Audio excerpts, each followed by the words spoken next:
this year, 2024. I'm Karen Hughes White. I recognize faces, some I really don't, but I don't know whether that's age or just memory. I don't know, but anyway, we're going to get together before the day is out.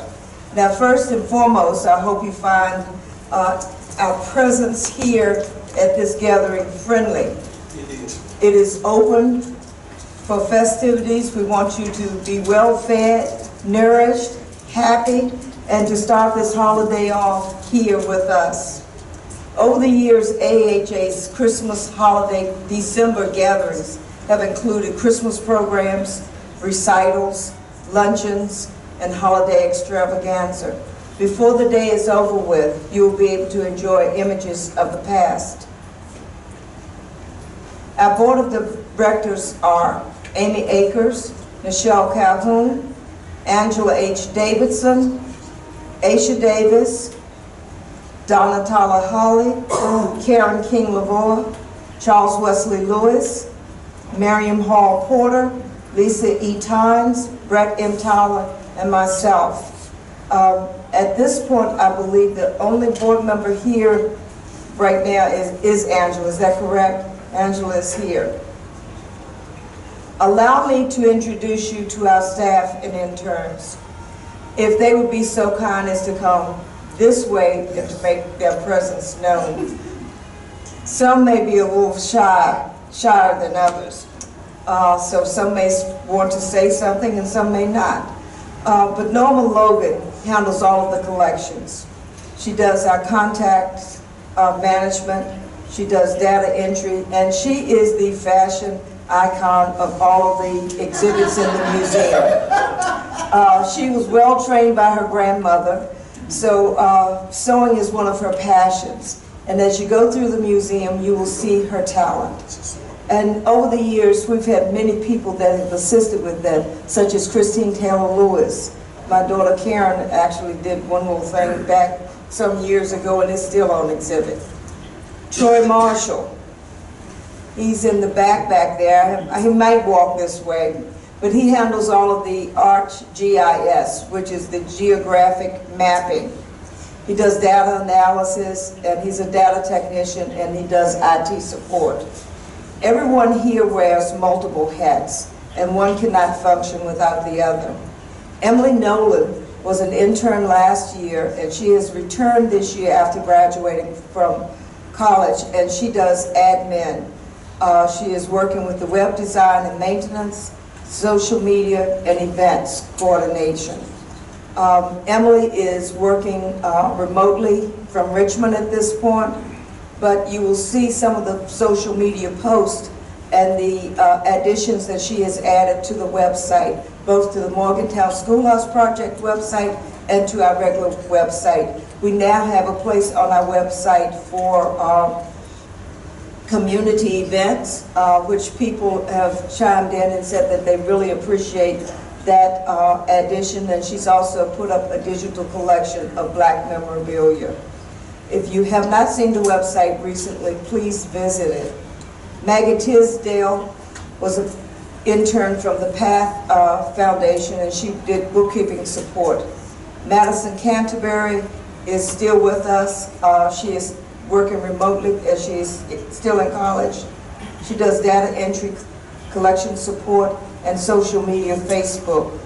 Angela Davidson does admin, projects, and she's a driving force with trying to keep us on point with our grants and trying to tell me things that I need to do because I'm sort of all over the place and I'm just here. Our volunteers, if any of them are here, please let everyone know who you are. Jim Stribling has worked with our grants, VA 250, Virginia Museum of History and Culture, Know Their Names, Virginia Untold, Free Blacks in Virginia, 1619 to 1865. Carolyn Wersch has been working on the Southern Claims, and Carolyn's time with us goes back into the 1990s when she was teaching at Wakefield School. And her students over the years have contributed much. But since her retirement, she has been working from home. She is not with us today due to illness. We have had volunteers from the Church of the Latter-day Saints. It was the youth and young adults who has come out biannually to assist with cleaning in the museum. And they tour at the same time and then come back into the auditorium for a brief and a session of just sharing with us what their feelings were or are from the tour itself. Shirley Bunny Johnson does admin and data entry. She is here today with us, and she is only raising her hand from that back area. Dana Washington also assisted us with our fundraising mailer. One volunteer has been working with us for over 20 years.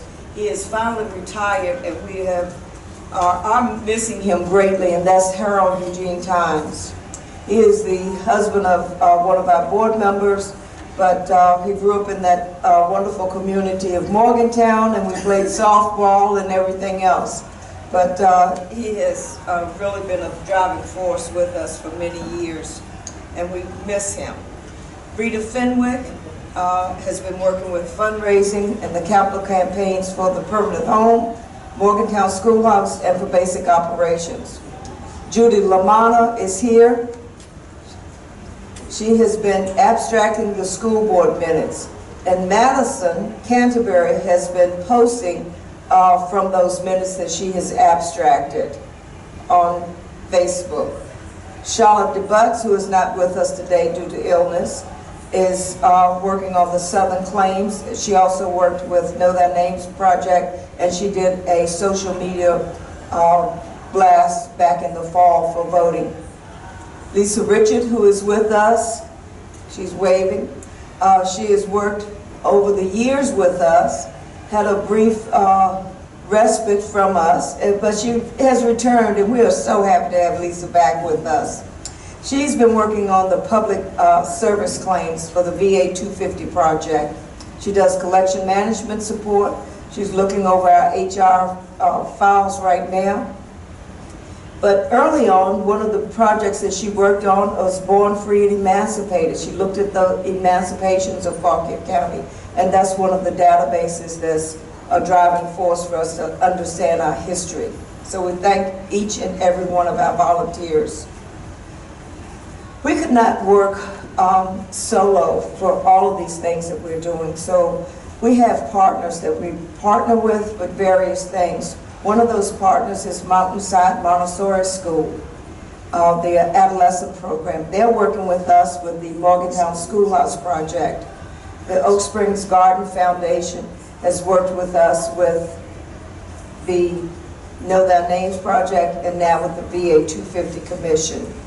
The VA 250 Commission theme is to form a more perfect union, and that comes with Fauquier County tourism as well. The Virginia Museum of History of Culture's John Marshall Center also is another partner. And within these partnerships, there may be one or two people under these partnerships that we're working with. So our network is growing, and our outreach continues to spread. Know Their Names Phase 2 launched January the 15th, 2024. We received a grant award from the Virginia Museum of History and Culture's Commonwealth History Fund, which was presented by Dominion Energy. From that, we have a database of over 79,000 names to date, or entries. Probate, from the probate records, we have over 25,000 names. Death records, over 2,000. Birth, over 2,000. Miscellaneous churches, during the era of slavery, over 1,000. The U.S. 1860 slave schedule, over 10,000 names. Titleables, over 5,000. The 1867 voters, 1,600 plus. 22,000 names out of 300 plus marriages. were compiled, along with the 1861 landholders of 1900 names. Of this project, this is just the beginning parts of this project. Our work continues. Today we have additional records that we've pulled that will be going into the Know Their Names project with more entries. The Chancery Files, Born Free and Emancipated, Free Negro and Slave Records from 1759 to 1904. These records are from the loose papers court process out of Fauquier County. The Southern Claims, there are over 200 some entries there. We've documented 303 United States colored troops that were born in Fauquier County, and we have 280 African American indentures. Our last scene is a database of people advertising during Reconstruction for the people that they lost during slavery by selling or moving out of the county. We have abstracted about 700 names from the early deeds from 1759 to 1780, and also voters from 1869. Angela, would you be so kind as to talk a little bit about the Morgantown Schoolhouse Project? This is one of the projects that she's been overseeing. You can use that mic there, don't mind. Good morning, everyone. I'm very happy to do this. Karen and I use that mic. Yeah. I'm sorry. Karen and I attended the one-room Morgantown School just outside of Marshall back in the 50s for me, 1960s for Karen. And we have been fortunate to now be owner of that property and to have received 3 grants to begin the preservation work of that. Those grantors are the PATH Foundation, Virginia Outdoors Foundation, and the Catesby Foundation ×2. So they have donated twice to us. From the Virginia Outdoors Foundation, Leslie Grayson is here, and she's the one who introduced us to the Virginia Outdoors Foundation Go Grants, and that was our first grant that we received. Thank you very much, Leslie. PATH Foundation, I'm not sure if anyone is here from PATH, but they have been very supportive of all the work here. And we have a large group of volunteers, those willing to work in our work in the Montessori school. Last year, they dug up all of the lilies and yucca plants, and now they've been replanted for safekeeping until they can be returned to the Morgantown school site. We have volunteers from the Morgantown Church, many of whom attended that school. And with us today, and I'm really excited, and I want you all to meet him, David Logan, who is our builder and Vintage Inc. representative. He's been to the school numerous times for different site excavations and work. And Ken Livingston is not here, he is our architect. And the Board of Supervisors and the Zoning Department did approve in 2023 and 2024 that the schoolhouse will serve as a small museum. You can imagine the one-room schools are not very big. And what I wanted to mention too, over in the back, it's not on display, but the Montessori school excavated the crawl space of the school and found over 400 artifacts, which their instructor, who is also an archaeologist, I believe, knew how to preserve them and document every item. And once we get back to the school, those items will be on display for your pleasure. Thank you. Any questions at all about the Schoolhouse Project? Yes, Judy. I have a question, though I should know it. How many students were there and what was the grade range? Well, when I I attended, there were 7 grades, grades 1 through 7. When Karen attended, it had dropped down to 1 through 5. And then I think when it closed, 1 through 4. 1 through 4. And how many students? And you may have as many as 25. I think the largest I remember reading was 27. And you must understand that there would be a time when there may not have been anyone in a particular grade simply because of the age range of the kids. How many teachers? One teacher. One teacher. And as I say, we were educated to the best of their abilities, and many of us have had successful lives as a result of the beginnings in those one-room school buildings. And Morgantown is just an example of this throughout the county of Fauquier. We were not the only one-room school. Any other questions?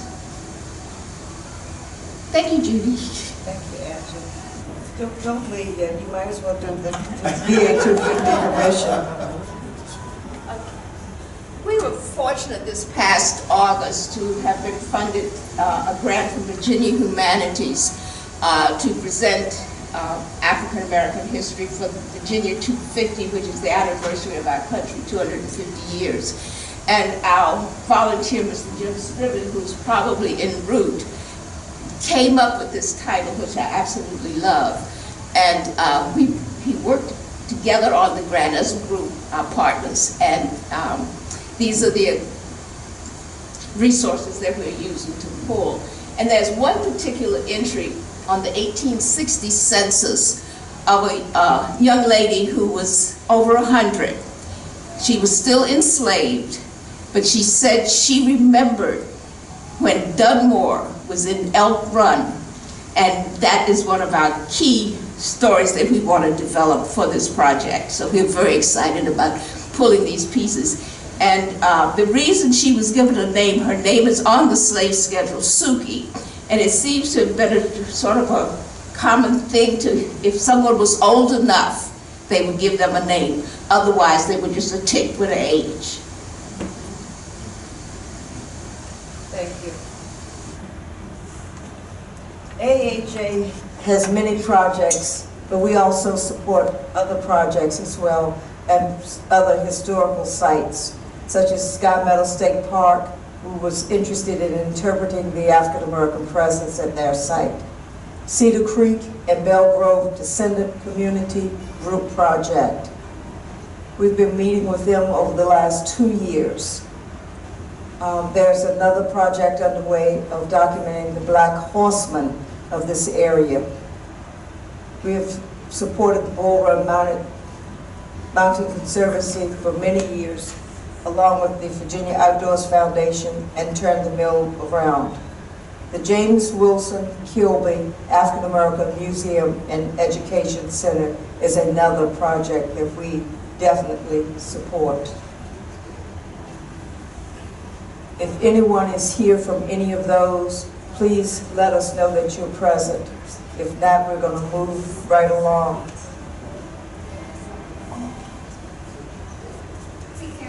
Yes. Can you say a little more about the Sky Meadows project?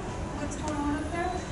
They actually came here because they were going to look at one of their trails and their sites, and they're looking to document the African American presence, trying to decide which way to interpret the African American presence. And they have done a good bit of work on documenting people of African descent that were on that site, but they want to make sure that they are thinking positively and that they're doing things that would be pleasing and not offensive in any way. So many times we have people that come in for consultation, and that was one of them. Now, just to give you an idea of a day here at AAHA, I want to talk a little bit about the work that Norma does. She handles all of the archival files. So if you're in Timbuktu or Asia or let's say Europe or maybe in Wisconsin, and you have a relative that you found was from Fauquier County, and you go to our website, you may want to look at our archives online, and many people do that. So she handles all of those archives. They're filed with a unique number. Some items are scanned and others are not. But if you email us in a request, we normally will try to return information to you regarding that. but she also handles all of the photographs that comes in. And those photographs are scanned. And we ask for people to send us their scans of photographs. You don't have to bring in an original. We want to document as many of the photographs that we can of families. We have a reference library as well as a research library, and all of those books are cataloged. And all of the objects that come in are also cataloged. And Norma handles all of those things. And yes, she could use a little support, a little help. So if there are volunteers out there that want to chime in with Norma, she's here on Tuesdays and Wednesdays, and she's an early bird, so you can come early as you want. Some days we leave and Norma's still here. She also handles all of the customer resource management. So all of the memberships that come in, they go to her desk first. The donations, the pledges, they go to her first. So she logs in everybody, so those emails that go out to you, let you know about an event or something, or thank you for your donation, or thank you for your membership, that is what what Norma is here doing on a regular basis. But she also logs in visitors, which is very helpful, as well as keeping track of volunteer hours. AAHA participates in community engagement. Some of that engagement is with the Juneteenth celebration. I see Scott Christian, who is in charge of the volunteers, correct me if I'm wrong, Scott, with the Juneteenth celebration, and they are also in need of volunteers come June. Some things they may want to get started on before that time. And I know on January the 18th, the Juneteenth members will be here kicking off Dr. King's birthday at 12 noon. They'll have a light refreshments here, and they'll talk a little bit about Juneteenth. They want to be show appreciation to all of the volunteers and supporters of the Juneteenth committee over the years, and they're looking for more. So I'm just putting that date out there. We also participated in the PEC, Piedmont Environmental Council, Leadership Convocation Program. Sundays at 2 with the Fauquier County Library. WUSA 9 did a interview with us, and also with the Mountainside Montessori School Adolescent Program. Our programs and family engagement included a coalition to save historic thoroughfare, which was presented by Frank Washington, the Walker Family Reunion, the Tapscott Colvin and Nicken Family Reunion, African Americans in the Arts movies in February, and one of our latest one is Unbound, Free Black Virginia, 1619 to 1865. And this was a gathering of the Gaskins family up at Beulah Markham over to the Heartland Orchard.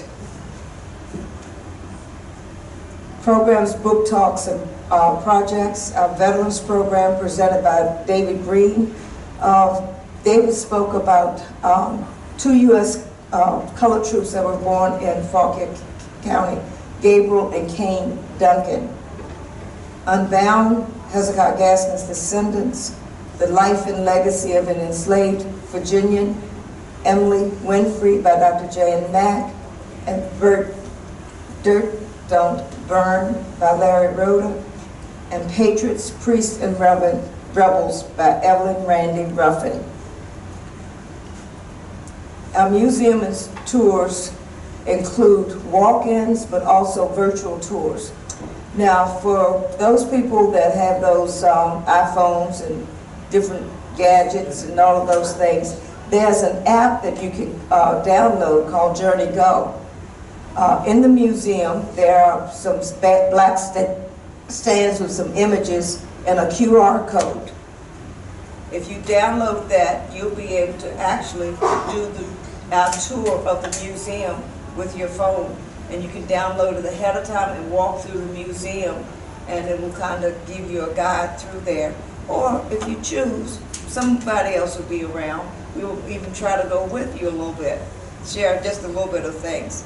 We had a tour with the Fauquier County's Public Defender's Office, Extreme Journey, which is a project with Journey Through Hallowed Ground. We had a group called Classmates Touring, where it was a group of classmates, and they all gathered here and they toured. Of course, the Mountainside Montessori School is toured a couple of times. And then the Girlfriends Retreat were here, along with Liberty High School Afro-American Studies. And of course, we've always had and continue to have families and individual tours.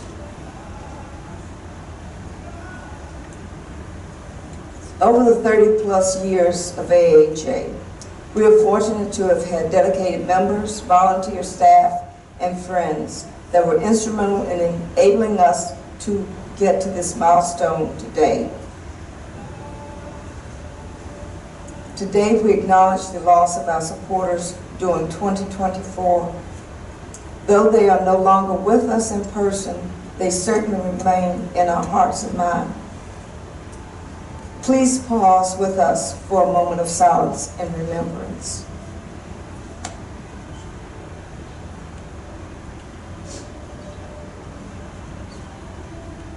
Thank you. Today we have prayers and a charge for today and for our tomorrows. We hope for good health, daily acts of kindness, respect, security in our daily activities, truth, unity in accepting and understanding, love, peace, and happiness. Thank you for coming and sharing with us.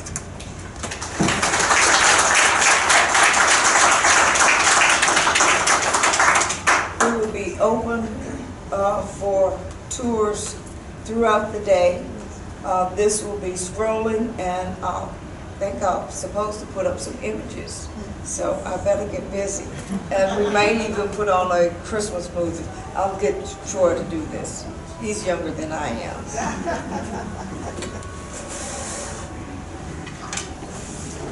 Thank everyone for coming. This means so, so much.